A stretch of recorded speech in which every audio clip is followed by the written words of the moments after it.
Yeah, so this is the continuation of my story. If you haven't watched the first part, you should check my page out. So you see that. So after the incident, after everyone kept trying to accuse me of having mental issues, I had to isolate because at some point I did not even know who was who. You understand? Like I started realizing that a lot of people, like I had a lot of eyes around me, negative eyes and all. So I had to isolate, stay in my own lane. But then something strange happened again. First of all, like during that time when I had my the first like spiritual experiences, because I was having an awakening. Then I didn't even know what awakening was, spiritual awakening. I had no idea.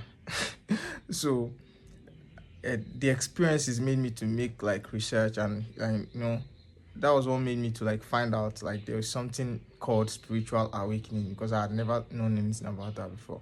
So one of the strange things that happened to me then was my voice. Before my voice was like, so like I was not using my full voice all my life. Like something was missing. I remember talking to like my sister some time back last year, and I'll tell her, I don't know. I feel like I can sing. I've always felt that way, right, from childhood, right? I feel like I can sing. When I see people sing, vocalists, like I feel like I can do that, but for some reason I couldn't hit that depth.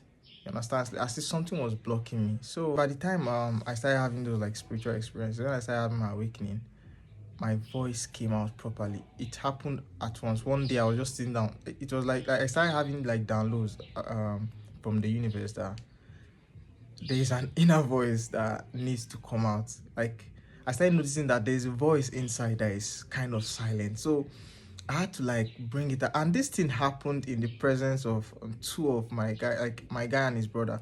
I was in his house then. I was bringing it up, and then before you know, my voice came out and it came out very well. And then it was different. Like it was like way improved, like way better than like I used to sound before. So when I came back, I tried to make a song, and then I discovered that my level of singing improved like let's say times five or so. Like it was really significantly improved. It was shocking. Then I started having more inspirations. Before I would spend days making one song. Now I could make 3 songs in a day. I was having mad inspirations, like it was crazy. It was scary at first. I was like, what the fuck is going on?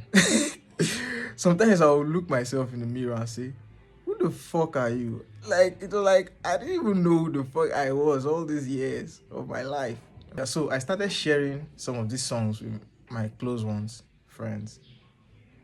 The reaction I was getting from them, I was expecting they would be like, now your voice be this, within the like all kind of stuff. But it was not like that. It was normal. A few reacted, like a few people reacted like in that way. But some of my friends acted like, I was like, okay. So I went on with my thing, doing my thing and all. Some of my friends didn't even like. Some of my friends switched up on me when I sent them like my new songs. They stopped talking to me. Like they I was like mad. I was like, what's going on? You understand? Well, that was fine. That was all by the way. Then I had to go back to Lagos again in February because I had a deal with this investor and an artist. So I went for the deal, but then something started happening again.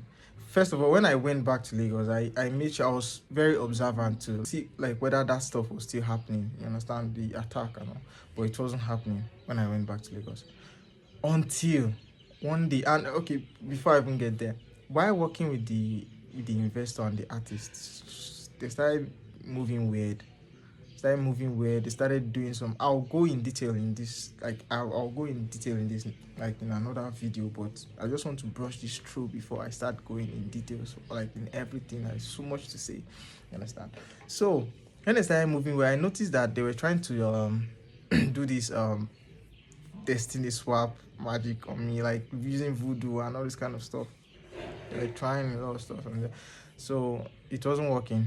I was there with them. They were doing sometimes I may be walking, right, and someone will go behind me and be doing some stuff. Like I will know someone is doing something behind my back. I know like I can tell what they're doing.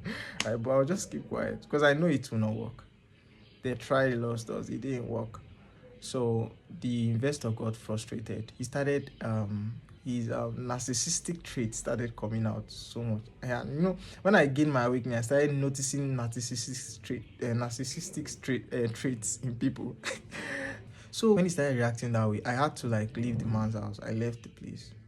But when I left the place, guess what? That stuff started again. I was like, mad. I was on the road. Like, it was like all eyes on me. And not normal eyes, like evil eyes, like everybody looking at me with so much anger. Like, it's almost like the expression is giving, who the fuck are you and how, like, it's like so, it's like they were trying to intimidate me, right? I went to an apartment building near the investor's house so I can get a place to stay for the night, because I just wanted to stay away from like people. The moment I entered through the gate of the apartment building, the security there, like there were like 5 guys there. They all started yelling at me. They came after me. They started yelling at me, screaming, get them, asking me to get the fuck out, to get out. Mad. I was just smiling. I left. So when I left the estate, I went to my friend's place. That time I didn't have a place in Lagos anymore, so I had to go to a friend's place. I went to my friend's place, and this is someone that I knew like to an extent. Then when I got to the guy's place, his reaction was like crazy. This guy started acting like he was simping is an understatement. Simping is an understatement, right? Like he was in so much awe. It was like as if he was, I don't know, I've never seen something like that. It was crazy. He was saying things like, Vicky is strong, oh, how? Like Vicky is Chineke. I was like, and I was staring at it. So at that point I realized that these people are saying something I'm not saying. So I kept my calm. The guy was trying to ask me too many questions. At that point I stopped answering too many questions because I realized that it's like a lot of people around me were into this stuff. You understand? So I had to like just keep quiet. I stayed in the guy's house for some time. After some time, he asked me to leave. He said I was singing too much and I was disturbing him, that I should leave his house. Then I was like, okay, let me leave. But before I left, the guy started doing something. He picked up his phone, called someone, and said, there's this guy in his house that has been acting crazy. Acting like he's crazy, so he's coming out, like giving that someone an info so they can meet me outside, you understand? And like I could tell this will lead to the exact same thing that happened last year December, right? I could tell, it was very obvious. So I found a way to just like escape that scene. I didn't even want to experience that kind of thing at that moment. So but I'll go into details on this story next time. I'm just brushing everything right now. So I found a way. I just found my way around everything. I left. I got attacked again the next morning. That day at Ikeja, towards around the airport. I got attacked. Now this is something about these attacks, right? Anytime I got attacked, I noticed that the people around, like, it's like nobody is looking at me. Nobody pays attention to what's happening to me. Like, people are just passing, but then people attack me. Like, when I say attack, I mean physically. And I'm going to post photos of the scars I have. This is one of it. This is one of the scars. I have scars all over my body from the experience. So I was able to like overcome that situation again. I left there. I went back to the investor's place. On reaching the investor's place,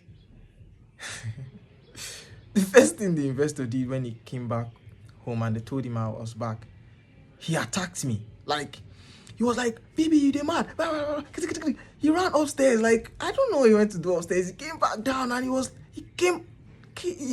confronted me. He punched me in the face. Like, I was just smiling. I was looking at him. He punched me in the face. I didn't give him the reaction he was expecting, because at this point, you know, when people are accusing you of having mental issues, of running mad, and they are acting this way. I mean, I can tell that they are trying to get a reaction off me, right? And once I react, every other thing that happened before that reaction will not count. You understand? So I have to keep my cool, and I know I'm well protected. Nobody can touch me. The man lost it. He was like, he tried to, you know, that man kept trying to kill my confidence and all. He tried. He was saying all sort of stuff. I kept my cool. Then the next day, I woke up like in the house, and the artist, the man, they were nowhere to be found. I sat down. I was waiting. Then the man's wife, came to me and said I should leave. I was like, okay, but then we just finished work. Like I've made up to like 6, 7 songs with this man, like 7 full songs. Like I worked so much, and he had not paid me. He had not really paid me for any of them at that point. I think, okay, he paid me for one at that point. Then I was like, I'm not leaving this place if the man doesn't pay me everything he owes me. But they were like, no, I should leave.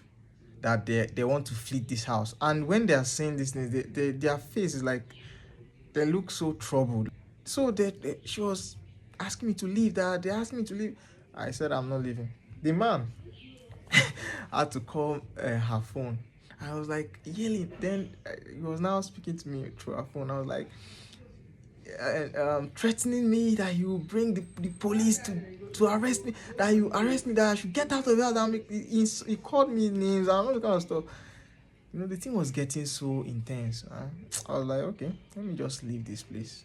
It doesn't matter. You know, there's something about like me. I don't know how to like attach to material things so much. I know I'd worked so hard for this man, and he was acting this way, but it doesn't mean I didn't like the energy. You understand? It doesn't mean I would engage in any form of like violence or try to retaliate, or, you know, at that point I just had to leave. I left everything to God. Went back. I left Lagos. Left Lagos.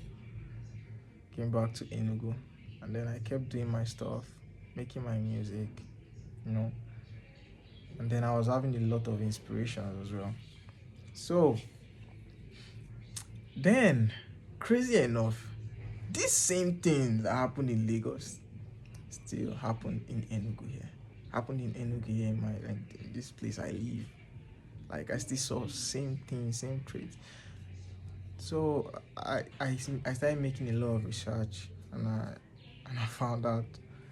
That was when I started finding out what was really going on in this world. You know, if you notice, if you pay a lot of attention, you see that most of the successful people in this our generation, especially in this country where I live, most of them are not smart. Most of them are not intelligent. Most of them are lazy. Most of them, you understand? I started noticing all those stuff, but that's like a talk for another day, though. Well, yeah, this was my experience, like after I got my spiritual awakening. And I'm going to be making a more detailed video where I'm going to narrate the incidents, like every incident in detail. So thank you guys for watching. Peace.